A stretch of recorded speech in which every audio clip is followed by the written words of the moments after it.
M3 맥북 프로 샀으니까 유튜브 해야지.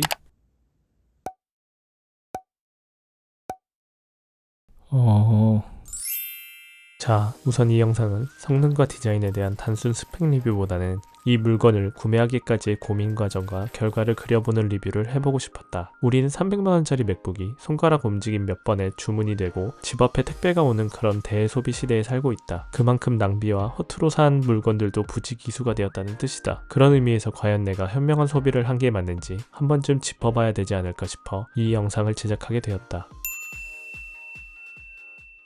내가 자주 하는 일 중 하나는 유튜브에서 IT 제품 리뷰를 보는 것이다. 그 중에는 물론 내가 구매 예정인 제품에 대한 검토 목적으로 보는 경우도 있지만 단순 새로운 기기에 대한 호기심으로 보는 경우도 많다. 그러다 소비 괴물이 찾아와 그 제품이 단지 가지고 싶어서 왜 가지고 싶을까를 거꾸로 찾아 거슬러 올라가는 구매를 위해 구매 목적을 찾고 있는 내 자신을 바라보게 된다. 어느덧 나에게는 애플 제품이 쌓여가고 있다. 맥북, 아이폰, 아이패드, 애플워치, 에어팟까지. 애플 제품은 대체로 나에게 만족감을 준다. 애플의 UI의 유려함과 여러 제품을 함께 쓰다 보면 느껴지는 연동성은 가히 최고이다. 아이폰의 전화가 맥북으로도 오며 애플워치로 암호화 해제가 되며 아이클라우드와 에어드랍은 자료 저장과 기록의 경계를 없애준다. 그렇게 애플에 묶이게 된 나에게 2016년부터 사용해온 맥북 프로가 있다. 대학교 때부터 함께하며 과제도 하고 창업 지원도 하고 앱 서비스를 런칭하고 비즈니스 미팅도 함께하고 취업 준비도 같이 하고 여행도 같이 다니고 로직 프로로 음악 작곡이나 지금처럼 영상 편집을 파이널 컷으로 하거나 다양한 일을 함께하는 든든한 도구이다. 처음 맥북을 구매하며 나 역시 윈도우 노트북과 비교를 꾀했다. 그리고 약 7년이 지난 지금 나와 같은 상황에 놓여 고민을 하는 친구가 있다면 나는 무조건 맥북을 추천하고 싶다. 사실 윈도우 노트북에도 대부분 맥북에 있는 기능들이 있으며 뛰어난 대체 프로그램들도 있다. 심지어 게이밍 성능은 훨씬 뛰어나다. 그리고 우리나라의 인터넷 환경을 비춰봤을 때 윈도우 노트북이 사무기기라는 실용성에도 맞는 경우가 대다수이다. 그럼에도 맥북과 윈도우 노트북의 가장 큰 차이점은 바로 맥북은 계속 쓰게 만들고 싶게 하는 생산성 도구로서 뛰어나다는 점이다. 아무리 비싼 고성능 기기라도 쓰지 않으면 고철덩어리에 불과하다. 맥북은 자꾸 쓰고 싶어지는 기기이고 오래 쓰고 싶은 기기이다. 괜히 스타벅스 출입증이라는 밈이 생긴 것이 아닌 것처럼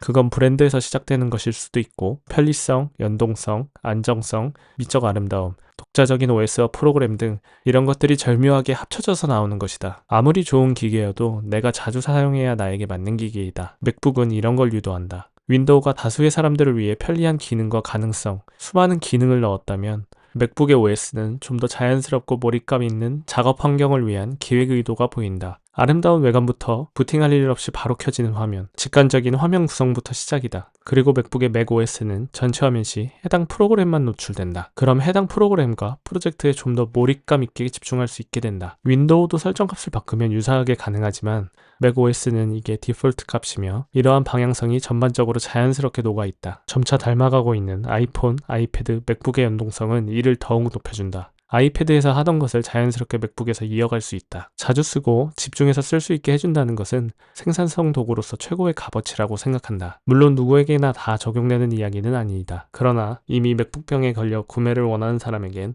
윈도우 노트북보단 훨씬 잘 이용할 것이 분명하다. 그리고 맥북에만 있는 로직, 파이널 컷, 스위프트 등은 기본적으로 초보자들도 잘 이용할 수 있도록 설계되어 있다. 이들 프로그램을 이용해보면 생각보다 쉽게 새로운 분야에 접근해볼 수 있다. 내가 그랬다. 새로운 글을 쓰게 해주고 새로운 도전과 취미를 가능하게 해주는 도구이다. 사무기기, 게이밍 이상의 새로운 분야 도전을 원하는 사람에게도 맥북을 추천한다. 다시 돌아와 인텔 맥북 프로는 애착이 생길 만큼 나와 함께 많은 일을 해냈다. 현재는 가끔씩 조금 느리거나 용량이 부족할 때가 있긴 하지만 여전히 안 되는 것 없이 생생한 현역 같은 녀석이다. 그리고 나는 어느덧 직장인이 되었다. 맥북이 내 회사 업무와는 전혀 연관되지 않는다. 회사에서는 맥북이 아닌 윈도우 노트북을 쓰고 있다. 예전처럼 자주 맥북을 쓰지는 않는다. 여행 갈 때는 맥북보단 가벼운 아이패드 프로를 대신 들고 다니게 되었다. 나는 간간히 가벼운 영상을 만들고 로직 프로를 써서 음악을 만들거나 글을 쓰는 정도로 인텔 맥북 프로를 무리 없이 활용하고 있었다. 그런데 슬며시 새 맥북이 사고 싶어졌다. 솔직히 고백하면 정말 필요해서라기보다 리뷰를 보다 보니 사고 싶어졌다. M1 맥북 프로가 나온 뒤부터이다. 애플은 인텔에서 암 환경의 M 시리즈 칩으로 이주를 시작했다. 그러면서 디자인도 풀체인지 되고 성능에 있어서 혁신 같은 말들이 들려왔다. 그때마다 난 내 인텔 맥북 프로를 쓰면서도 불편함이 없으니까, 오히려 인텔 맥북은 부트캠프가 잘 돌아가서 가끔 필요한 윈도우 환경에도 대응하고 좋으니까 라고 생각하며 그렇게 참고 있었다. 그리고 어느덧 M3 맥북 프로 출시에 이르러 결국 유혹을 떨쳐내지 못했다. 그렇다면 과연 M3 맥북 프로의 기변은 정말 가치가 있을까? 현재 2016년 맥북 프로의 중고 시세는 대략 40에서 50만원 정도이고, 이번에 내가 구매한 스펙의 M3 맥북 프로의 가격은 300만원이다. 6배의 차이가 있을까? 정말 많은 리뷰어들이 증가한 성능 수치에 대해서 이야기한다. 특히나 벤치마크 점수 비교를 보고 있자면 성능이 이만큼 좋아졌구나 하고 보지만 사실 그게 실감이 나지는 않는다. 좀 더 빨라졌겠지만 그게 나한테 큰 의미가 될까? 벤치마크 점수가 성능 향상을 한눈에 보기에는 좋지만 실제 체감했을 때 나에게 1, 2분은 크게 중요한 게 아니며 일단 기능이 되는 것이 중요하다고 생각했다. 생계가 아닌 취미에 가깝게 맥북을 활용하는 나에게 조금 빠르거나 쾌적하다고 해서 더 좋은 글이 나오는 것이 아니고 더 좋은 음악이 나오는 것도 아니며 더 새로운 도전과 취미를 가능하게 하는 것은 아닐 것이다. 이런 측면에서 사실 M3 맥북 프로는 메리트가 크지 않아 보였다. 그런데 정말 그럴까? 아니었다. 내가 틀렸다. M3 맥북 프로를 써보니 기대 이상으로 너무나 만족스러웠다. 도구가 빨라졌다는 것은 쾌적하다는 것을 넘어 나에게 새로운 의욕을 불러일으켜주는 것이었다. 이를테면 관심이 없던 더 고화질의 4K 영상을 제작하고 싶게 해주고, 로직을 좀 더 다양하게 활용하여 작곡을 하고 싶게 해준다. 그리고 새로운 고성능 게임에도 관심을 갖게 한다. 그리고 그동안 맥북을 사용하는 이유 중에 하나가 바로 이 기기가 내가 원하는 걸 잘 해낼 수 있을 것이라는 신뢰였고, 빠릿한 M3 맥북 프로는 그걸 다시 상기시켜 주었다. 자, 여기까지는 어디까지나 심리적인 만족도이다.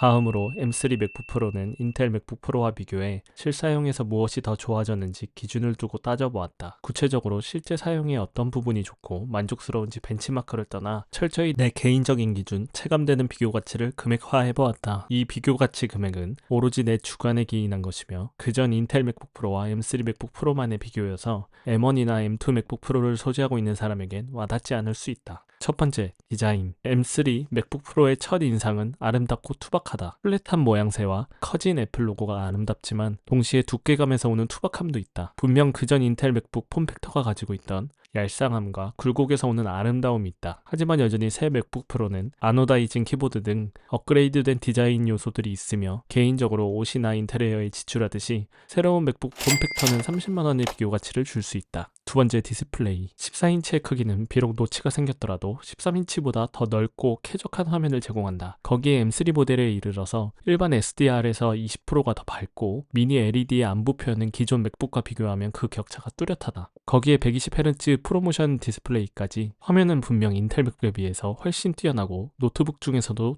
독보적이다. 매일 마주하는 디스플레이 업그레이드에 50만원의 비교 가치를 줄 수 있다. 세 번째, 키보드. 기존 인텔 맥북의 키보드는 악명 높은 나비식 키보드이다.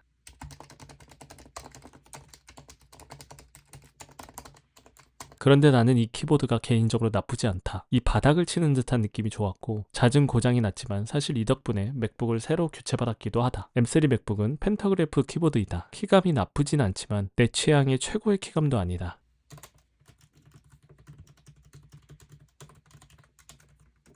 개인적으로 이것의 비교 가치는 5만원이다. 네 번째, 배터리. M3 맥북 프로는 최대 18시간이 간다. 웬만한 외출에는 충전기가 필요 없단 소리이다. 인텔 맥북은 전원 없이 현재 10시간도 사용하지 못한다. 이러한 우위에 30만원의 비교 가치를 측정했다. 다섯 번째, 스피커. 사실 대부분의 경우 블루투스로 연결하여 외부에서 사운드를 듣거나 에어팟을 이용하기 때문에 맥북에서 직접적으로 나오는 소리를 듣는 경우는 많이 없다. 그리고 최대 소리 출력은 오히려 인텔 맥북이 크게 느껴진다. 하지만 여전히 M3 맥북 프로에서는 노트북이 가질 수 있는 최고의 사운드의 발전을 볼 수 있다. 20만원의 비교 가치를 측정했다.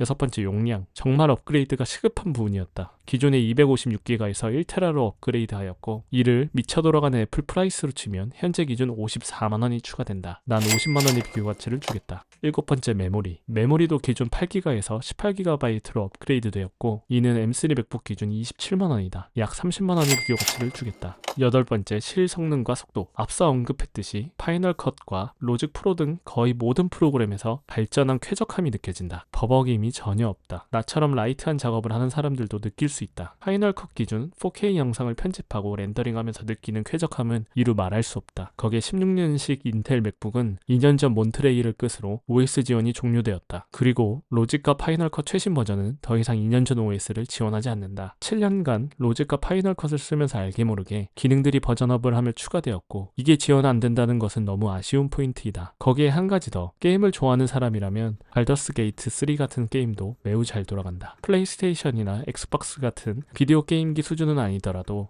레이트레이싱 기술은 더욱 실감난 그래픽을 볼 수 있다. 여기에 내가 느끼는 비교 가치는 100만원을 책정하였다. 최종 315만원의 비교 값어치를 측정했다. 그래서 결론은 인텔 맥북 프로 사용자라면 M3 맥북 프로 잘 산 거 맞다. 맞지? 구독과 좋아요, 알림 설정까지 해주시면 앞으로 다양한 리뷰와 컨텐츠를 계속 받아보실 수 있습니다.